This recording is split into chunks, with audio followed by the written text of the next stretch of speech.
There was once a rich merchant who had 3 sons and 3 daughters. The youngest daughter was called Beauty. Everyone loved her for her kindness and soft temper. Her older sisters were very jealous and didn't like Beauty. One bad year, the merchant lost his whole fortune. All his ships were missing on their way to the faraway lands. Beauty's family had to get used to hard life in the countryside. The brothers worked in the fields harvesting crops to feed the family. Housekeeping became Beauty's duty, while her elder sisters did nothing but idling all day. But then, a messenger delivered good news to the merchant.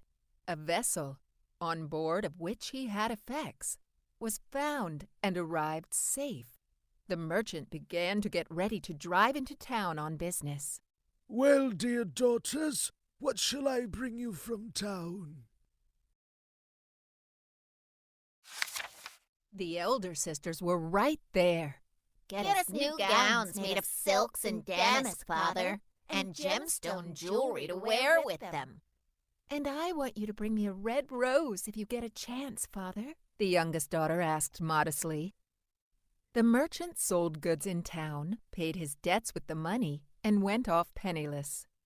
To make things worse, he decided to go through the forest. He got to the deepest heart of the forest, and then the weather became worse. The wolves howled somewhere near. As it grew dark and cold, the merchant felt frightened.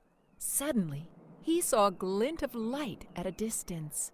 He went towards the light, and it led him to a huge castle. He stood before the gates when they opened themselves, inviting the traveler to come in. He took his horse to the stable and entered the hall, and there were lots of candles. A fire was burning, and a table was full of food and fine wine. "I suppose it will not be long before the master of the house appears," the merchant thought. "I think I can wait for him and ask for a shelter." He waited 1, 2, 3 hours, and still nobody came. Then he finally sat down at the table and ate heartily. Feeling braver, the merchant went wandering around the castle. Behind one of the doors, he found a bed with a puffy bedquilt. The merchant lay down on the bed and was soon fast asleep. The merchant's family moved to the farm and had to get used to hard life in the countryside. Oh, the sun has darkened my skin, And my little hands became windburned. I have no place to wear a silk dress. Besides, there are no eligible young men in the countryside. That's true. We'll never find someone to marry here. Beauty, however, will find a plowman or a gardener to mate. Dear sisters, help me to cook and set dinner table. Our brothers are coming back from the field soon. No thanks. We'll probably get muddy or hurt. Make it on your own. You are good at that. My sisters won't help me with dinner. Perhaps you could help. I will not make it alone. First, I need to find wood and heat the stove.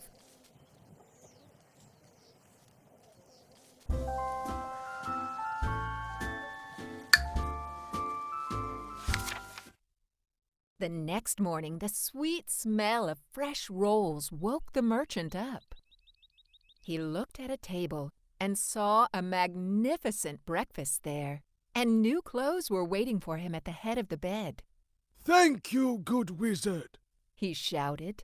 "I won't forget your kindness and providing." The horse had been waiting for his master in the yard. The merchant mounted up, but as soon as he hurried along the path to the gate, he saw a wonderful rose bush and remembered his youngest daughter's request. The merchant reached to pick the most beautiful flower, but the moment he had the rosebud, he heard a great roar, and a huge, frightful beast appeared before him. "I saved your life, and that's what I get in return?" You want to destroy what I cherish the most? My dear roses, you must die for this! Your Highness! the merchant begged. Forgive me, please. I picked only one rose for my youngest daughter who asked me for it so much. And the merchant told him how he had gone broke and come to town to pay back his debts, and how he got lost, and that he loved his youngest girl, Beauty, more than his life. I am not a king to be called your highness, but this is my castle, and no one dares to take anything without my permission. The monster growled. Go home and ask your daughters if they want to stay here instead of you. If they refuse, you must come back here in 3 days. I promise to come back. Only let me see my children for the last time. So be it. Go and take the rose, and so your children know poverty no more. A chest full of gold will be waiting for you at home. The merchant saw a wonderful rose bush and remembered his youngest daughter's request. How beautiful the roses are, but how do I get to them? Help me to get to the place in the garden where the most beautiful roses grow!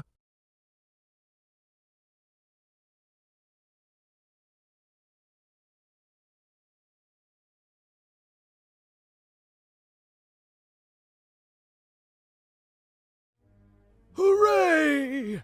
I can see. Thanks for your help. I've never seen such beautiful roses in my life. I need to choose the most beautiful one for Beauty.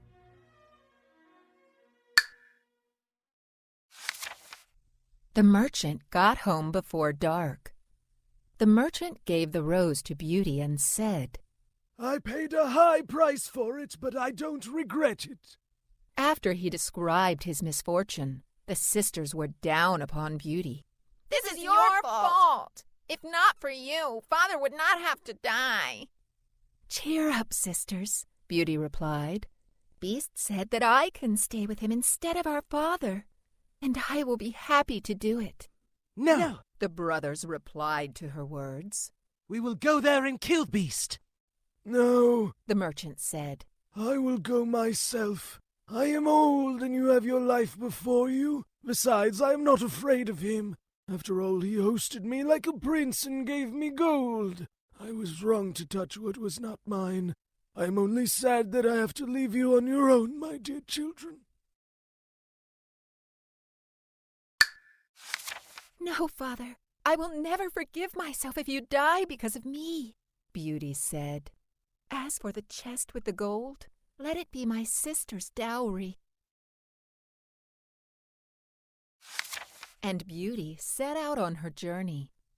Her brothers had tears, and her sisters pretended to sob. They were only happy to get rid of the sister they didn't like. The horse took her to the castle quickly. The gate stood open. Beauty entered the hall and noticed a wonderful feast on the table, and she thought, apparently, Beast wants to fatten me before he eats me. Fear went through her heart, but then she figured, it means Beast won't eat me today, and I will have time to explore the castle and walk around the garden. Beauty had her dinner and walked around the castle. What was her surprise when she found a door with her name written on it. She entered and saw bookshelves and a piano.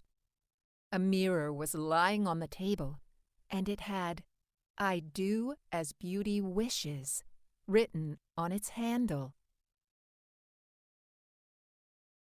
"I wish to know what my father is doing now," Beauty said.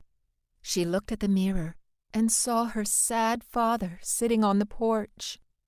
What a kind beast, she thought. My father was right about him. I fear him less now. The girl barely started her dinner tonight when Beast came into the hall. Hello, Beauty. May I join you? Beauty got terrified when she saw the huge hairy monster. Yet She tried to stop trembling and said with a smile, "Do as you please. Since you are the master here, I am just a guest who came to save her father." I see you have a good heart. I will be kind to you as well. The next night, Beast sat at the table again. Tell me, Beauty, The monster asked. could you consider marrying me?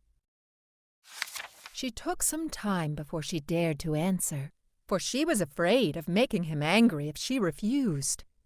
At last, however, she said, trembling, "No, Beast." Tell me, am I too ugly? "That is true," said Beauty, "for I cannot tell a lie, but I believe you are very good-natured." It touches me deeply how honest and compassionate you are.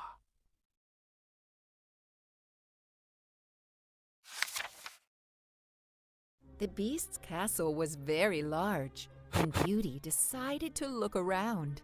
"Look, one of the rooms is open. Let's see what is in there." It's really nice.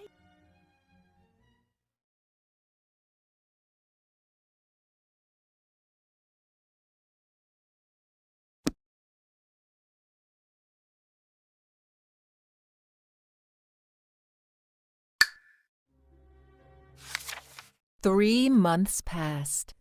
Every day, Beast observed Beauty playing piano and singing, reading and doing embroidery. The girl grew accustomed to her unusual friend. She realized what appealed to her so much in his frightening image was his amazingly kind, sad eyes. Beast developed the same tenderness for her. You are my only joy. I will die without you. Promise you'll never leave me. And Beauty promised him that. But one day the mirror showed that the girl's father was ill, and she told Beast, "I promised never to leave you, but I can't be happy until I see my father. My sisters got married, my brothers are in the military, and my father is ill and all alone. Give me just one day. I promise you, I will come back." Tomorrow you will wake up at home, said Beast. Take this ring. When you are ready to get back, simply put it on your bed table and it will take you to the castle immediately. The next morning, Beauty woke up at her father's home. Her father was incredibly happy to see his daughter alive. The wicked sisters came running too. Seeing that Beauty got even prettier and was dressed up like a real queen, they turned green with envy and rage. The girl described all her adventures and told about her promise to Beast to come back the next day. When the time came, Beauty got ready to return to the castle, but her wicked sisters had their own evil plan. They put sleeping potion in her drink, so Beauty could not return in time. Let Beast get mad and send Beauty away.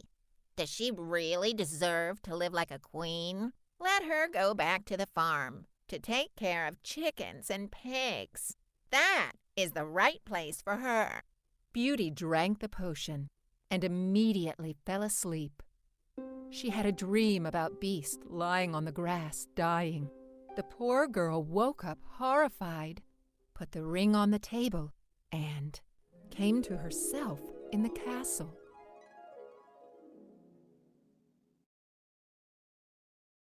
Beauty came back to her home. Her father was incredibly happy to see his daughter alive.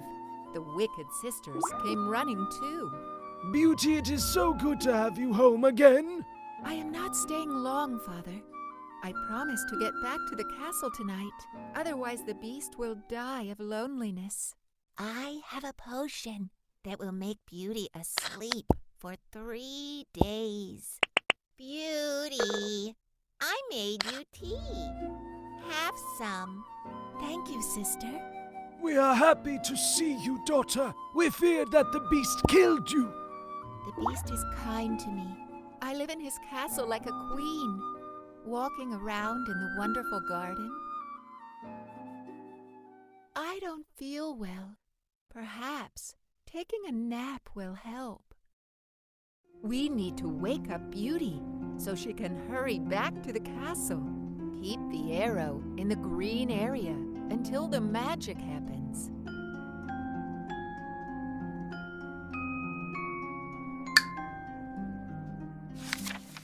Beauty ran around the entire castle, but couldn't find the beast. She remembered her scary dream and rushed to the garden. Beast was there, lying on the grass, breathless. Beauty burst out crying. "This is my fault. I promised not to leave you and did not keep my word." The girl's hot tears woke Beast up.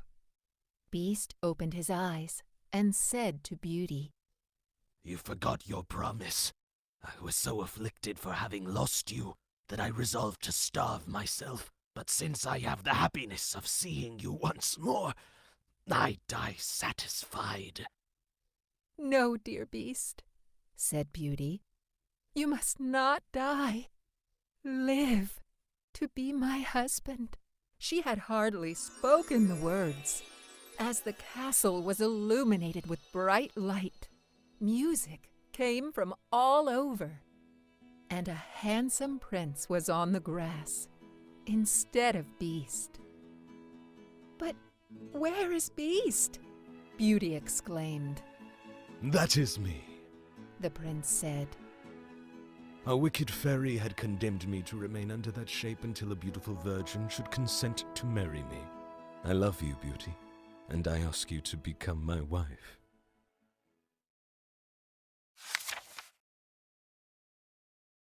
Beauty ran around the entire castle, but didn't find the beast. She remembered her scary dream and rushed to the garden. The beast was lying there on the grass, breathless. "What have I done? I promised to come back in time and I overslept. What can I do to wake you up? Perhaps water can help, but what could I use to scoop it from the stream?"